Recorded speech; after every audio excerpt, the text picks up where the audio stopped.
Job chapter 35, 6 to 8. If you sin, how does it affect him?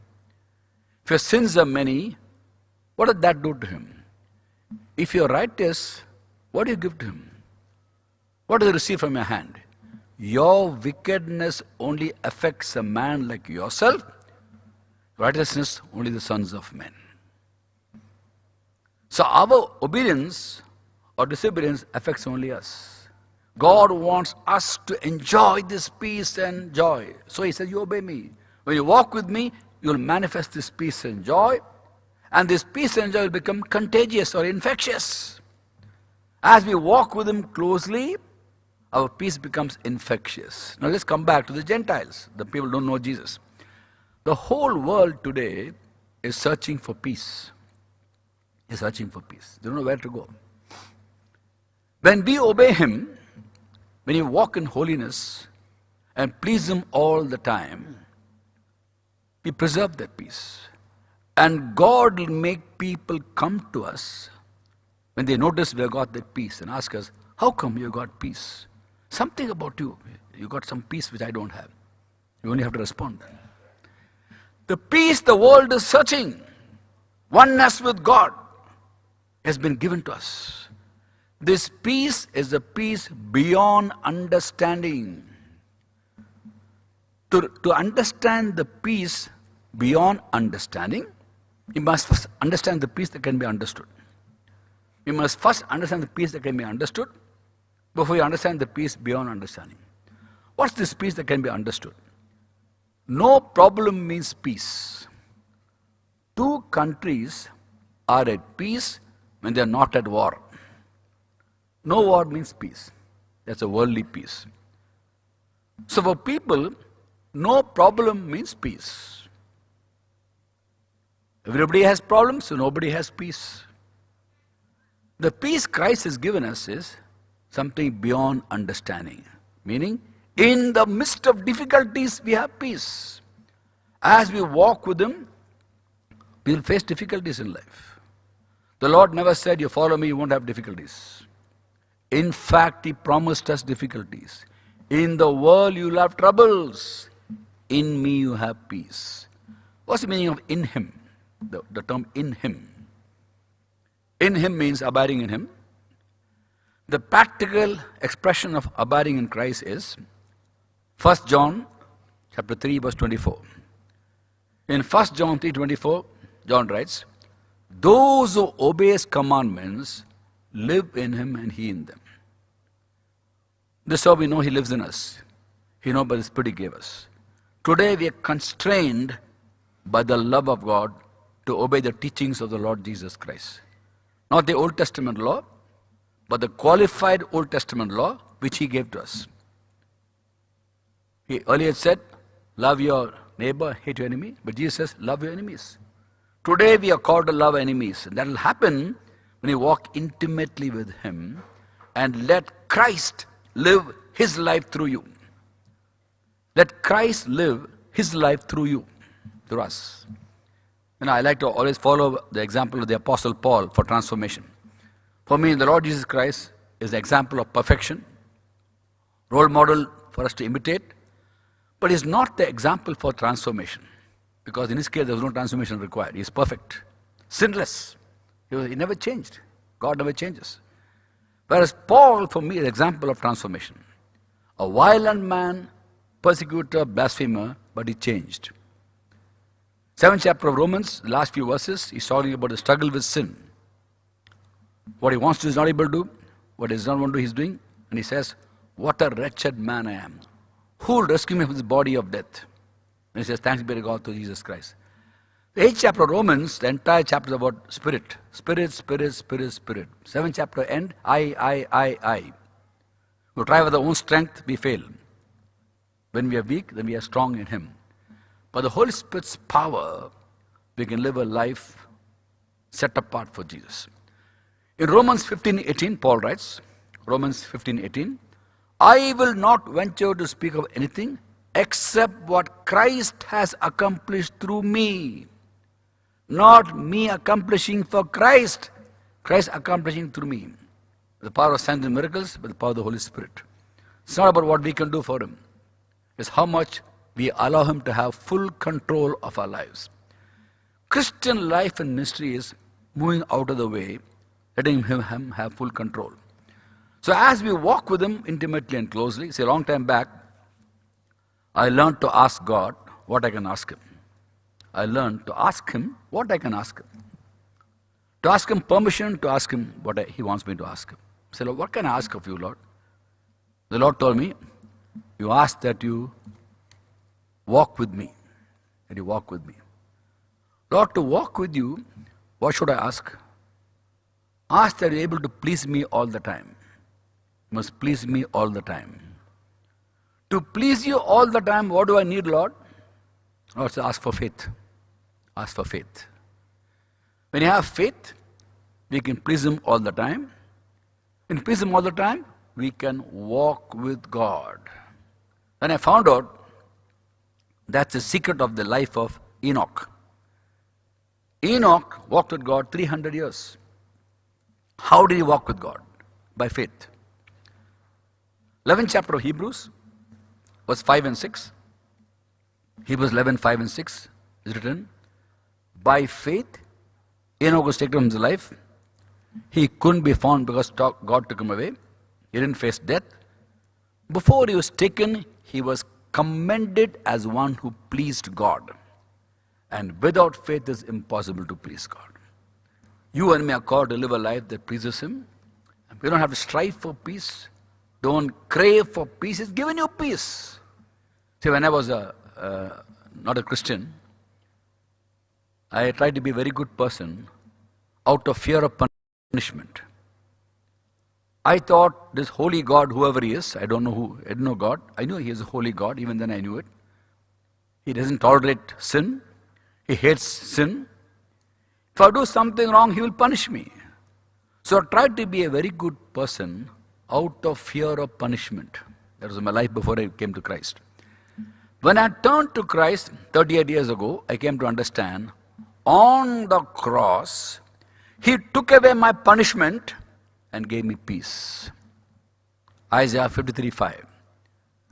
The punishment that brought us peace was upon Him. He took away punishment, has given us peace. Today, we only preserve that peace. And we do that by simply walking in the ways of God. He enables us to walk with Him. And as you walk with Him, you'll find God will make people come to you, take you to people, and they will see the peace we have in our hearts. The whole world is searching for this peace, oneness with God.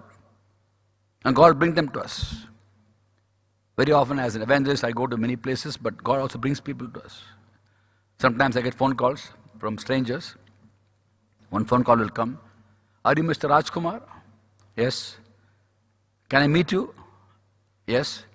What's your name? Ishmael, Khalil, Khan. What do you want to talk about? When I come there, I will tell you. So I know why he's coming. He'll come secretly. You know why? They come secretly. When someone like that comes home, in our home we have what I call standard operating procedures, SOP. Telephone off the hook, mobile phone off, door closed, no tea and snacks while I'm talking to the person. Tea and snacks only after accepting Christ, not before that. My wife will not come inside the room to disturb me. I told her only after he accepts Christ, tea and coffee. Before that, nothing. So this man will come, 20 minutes, share gospel, he'll accept Christ and go away. I never see him after that.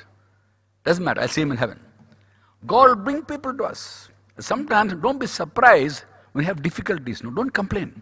Don't complain. Because God wants to show to the world the peace beyond understanding.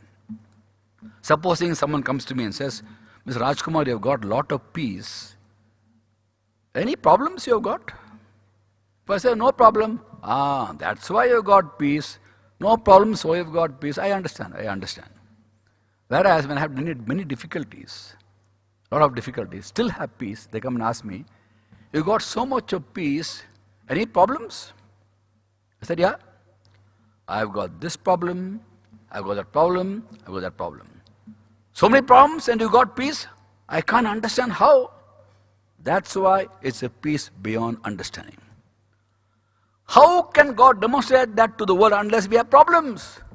So we have problems, so don't complain. Don't grumble. See, it's amazing to see today how God is so gracious, In the Old Testament time, when they came from Egypt, when they grumbled, they died. God sent snakes to bite them when they grumbled against God. Can you imagine that? Four kinds of sins. Sexual immorality, idolatry, testing God, grumbling. 10th chapter of Corinthians records that, first 10 verses. 4 kinds of sins they did when they came from Egypt. Sexual immorality, idolatry, testing God, grumbling. And the Christians put categories, of sin.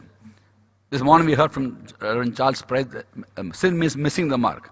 Half an inch, 1 inch, 10 inches, missing the boat, also missing the mark. So sexual immorality, very bad. Idolatry, bad, not so bad. Testing God, not really that bad. Grumbling, everybody grumbles. Because of grumbling, people died in the desert. Snakes came and bit them. Imagine today that would happen when people grumble, God sent snakes. Sunday morning, the church will find live snakes and dead bodies. God is so gracious. So gracious He is. Let's not take it for granted. Sometimes we have difficulties, don't grumble. I've learned in 38 years never to grumble when I have difficulties, because something God is doing. Another thing I never grumble about is food. Well, living in India especially, half the people don't have food to eat. How can I grumble? Too much of salt.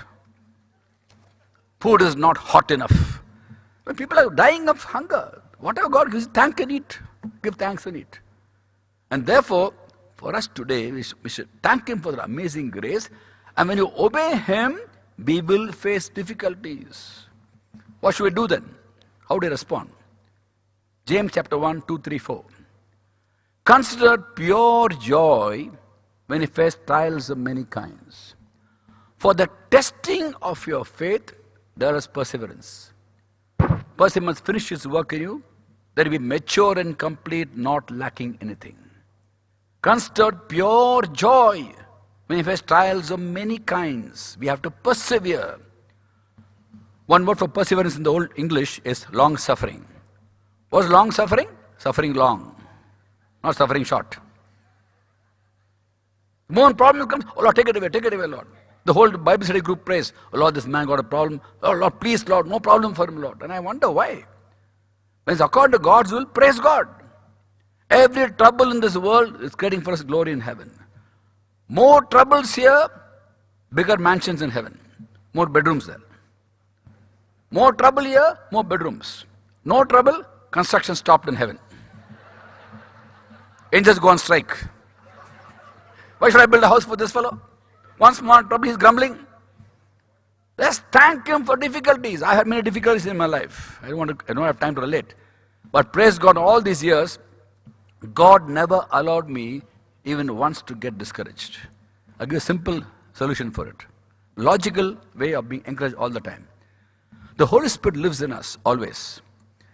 He's a parakletos. Parakletos means encourager. In the Greek language, in the Greek Bible, parakalio means encouraging. Paraklesis means encouragement. Parakletos means encourager. The encourager, Holy Spirit, lives in us forever. Forever. And He never changes. He never becomes a discourager. He's always an encourager. Because God's word says, God says about Himself, Malachi 3:6, I the Lord do not change. I the Lord do not change. So the encourager, the Holy Spirit, who is as much God as God the Father and God the Son, never changes. He's always an encourager. He will never change and become a discourager. And He lives in us forever. So, if you and me have fellowship with Him forever, how long will you be encouraged? The encourager lives in us forever. He always remains an encourager.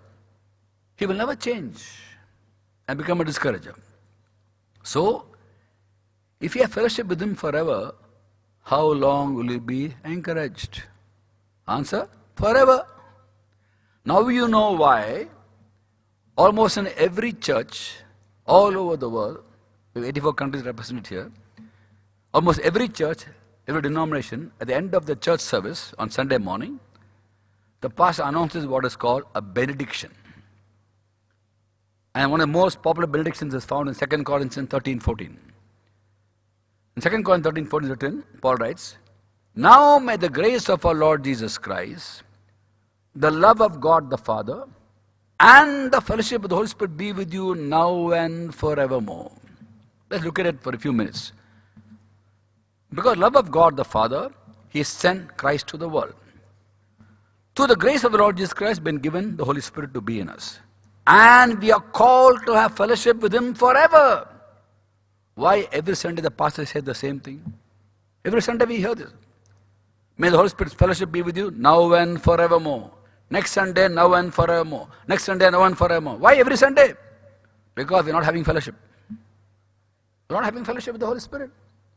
If you have fellowship with Him, you will never get discouraged. Because the encourager will always encourage you. Ask yourself, what's your mother tongue? You know it.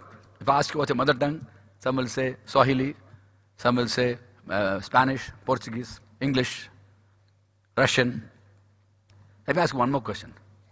What's your father tongue? What's your father tongue?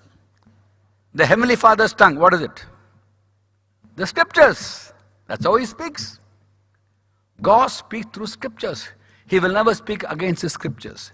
And Scriptures always encourage us. That's been my life, 38 years. Romans 15:4. For everything written in the past were written to teach us, so that through endurance and the encouragement of the Scriptures, we will have a hope. Scriptures encourage us. Holy Spirit encourages us. As you walk with Him intimately and closely, will manifest the peace of God, the joy of the Lord, the encouragement of God, and also freedom from anxiety and fear. Anxiety is not for a Christian. Anxiety is sin. Why is it sin? Jesus says in Matthew 6:25, do not worry about your life. Do not worry. Now, when God says do not steal, we steal, it is sin. Do not covet, we covet, it is sin. Do not bear false testimony, we bear false testimony, it is sin. Do not worry and we worry, what is that? It is sin. So people ask me, brother, if worrying is sin, will God punish me for the sin of worrying? I have a simple answer. Why should He punish you when you punish yourself? When you worry, we are punishing ourselves. I never worry. The worrying thought comes, I rebuke it in Jesus' name. Let's look at Philippians 4 chapter 6 to 8. Philippians 4 chapter 6 to 8 talks about, the 8th verse all of us don't follow unfortunately. 6th and 7th verse we follow. 6th, 7th goes like this. 8th verse we don't generally practice. I'll quote all the 3 verses. Philippians 4, 6 and 7 says, do not be anxious about anything, but everything by prayer and petition with thanksgiving, present a request to God. And the peace of God which transcends all understanding will guard your hearts and minds on Christ Jesus. Don't be anxious. Anxious thoughts come to us. Don't be anxious. Prayer, petition, thanksgiving, present to God. The next verse says, 8th verse, which many don't practice, finally, brothers, whatever is true, whatever is noble, whatever is right, whatever is pure, what is lovely, admirable, excellent, praiseworthy, think about such things. After giving a problem to God, don't think about it all over again. Give it to Him and forget about it. What do Christians do? Lord, I'm having this worry. I think after 1 year I'm going to have a problem. I'm giving this to you, Lord. Handle it, Lord. You give it to God. Well, then what do you do after that? Take it back. Lord, handle this problem, Lord. And God keeps quiet. Answer is already there in the Bible. The battle is mine, it's not yours. Battle is His, not ours. So you ask Him, Lord, I'm giving it to you, handle it, Lord. After giving it to Him, what do you say? Lord, how are you going to handle it, Lord? First question, God is quiet. Second question, when are you going to handle it? How are you going to handle? When are you going to handle? Both God keeps quiet. But we can't keep quiet. The most humble servant of God gives God time limit. In 1 year, you must solve this problem, Lord.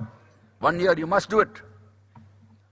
So 6 months, 7 months, 8 months, anxiety is increasing, blood pressure increasing. After 6 months, we go on a 3-day hunger strike and call it fasting. Give it to God and forget about it. As simple as that. He'll handle it. That's been my life all these years. Now can you imagine a life, peace, joy, no anxiety, no discouragement, assurance of salvation, peace with everybody, no bitterness, no guilt? How will your life be? It will be a light to the Gentiles. Amen? God will make them see us. We are the workmanship of God. I remember, I think someone shared when introducing me, I think it was Sam Siddharth who shared. When I was in Russia, after this, many people came to Christ, I was called by the Politburo members for a meeting. 4 of them were there. They asked me, prove there's a God. What's the proof there is God? And normally people say, look at the mountains, look at the waterfalls, look at the butterflies, look at the flowers, look at the zebras in Kenya. Every zebra has different stripes, you know that? Every zebra has different stripes. So look at the zebras, every zebra has different stripes. Who made that? God made that. Don't you believe there's a God? Normally people say that. Look at nature. When they ask me, prove there's God, you know what I said? You want proof there's God? I am the proof. What do you mean you are the proof? I said, my Lord changed my life. I didn't change my life. He changed my life. So I know there's a God. And they asked me, how do you know Jesus is alive? How do you know he rose from the dead? I said, I know because this morning only he spoke to me. This morning he spoke to me. I know he's alive. How will I know he's alive? They asked me. I said, you talk to me, he'll talk to you. Because he says in John 6:37, he who comes to me, I will not cast out. You call upon his name and he will answer. He loves you. He loves to talk to you. If you're sincere, he will talk to you. So as we walk with God, we are the ones who are blessed. Unfortunately, so many Christians, they obey God conditionally. Conditionally. In the Old Testament time, we read in the book of Malachi, chapter 3, 13 to 15. Malachi, chapter 3, 13 to 15, we read, God says to his people, you have said harsh things against me. Yet you say, what do we say against you? You have said, it's futile to serve God. What do we gain by carrying out his commandments and going about mournfully before the Lord? Now we call the arrogant people blessed, even evildoers prosper, those who challenge God escape. These are the people of God were saying. No use serving God, futile to serve God. What do we gain by carrying out his commandments? Going about mournfully. That's a problem. They were obeying the commandments, they're carrying out the commandments. How are they doing it? Mournfully, not joyfully. Mournfully. Mourning and obeying. I remember once in a meeting, when I was speaking in a Bible study, one young man was there. Next day he came and told me, Brother Rajkumar, I'm very, very unhappy because I came for last night's Bible study. You're unhappy? Yes, unhappy. Why are you unhappy? Since I've heard all these things, I have to obey them. If I never heard them, I don't have to obey them. What can I say? Well, yesterday you said so many things, very difficult to follow. If I had not heard that, I could have enjoyed life. I said, obeying them and you enjoy life. For me, obedience is joy. So these people are saying, what we gain by carrying out the commandments and going about like mourners? They're saying arrogant people are blessed. And God says, you say harsh things against me. Now there are some Christians like that even today. They obey God conditionally. I can talk about India. In India, there are some parents who tell God, Lord, if my son gets admission to medical college, I'll put a very fat envelope in the offer tray in the church. If I get admission to my son, I'll put a big fat envelope, big check I'll write for the church. Some are a little better. I'll first put the check in the offer tray bag, but my son must get admission to medical college. They put the cover, no admission. What again by carrying all the commandments? God has failed me. For such people I have bad news. Deuteronomy 10:17 says, Deuteronomy chapter 10 verse 17, God shows no partiality and accepts no bribes. Doesn't accept bribe. So forget about it. When God blesses you, by all means give to the church, give to God, no problem. But do it joyfully, don't do it conditionally. If you do this, I will do this. That's not the way it works. We obey Him because we love Him.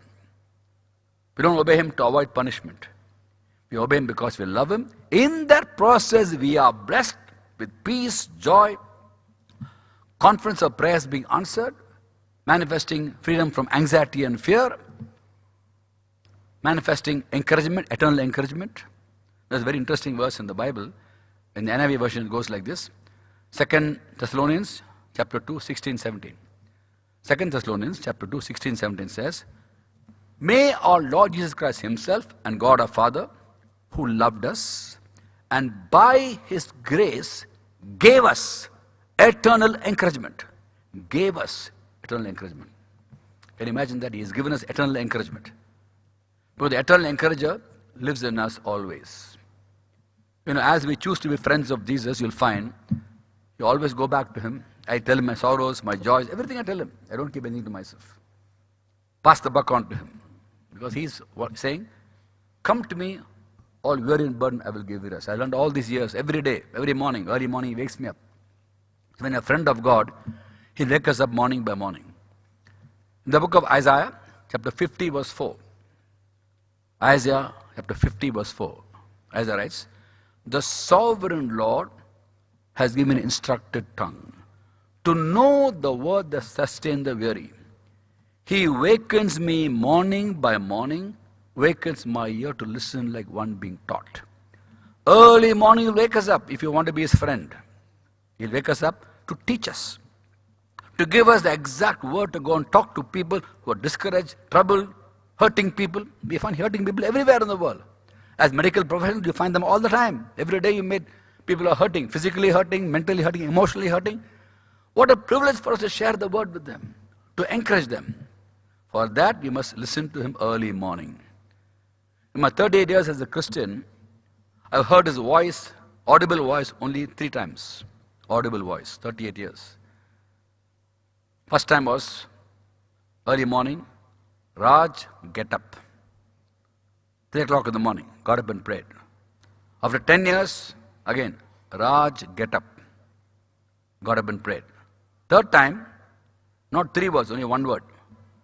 Early morning, Raj.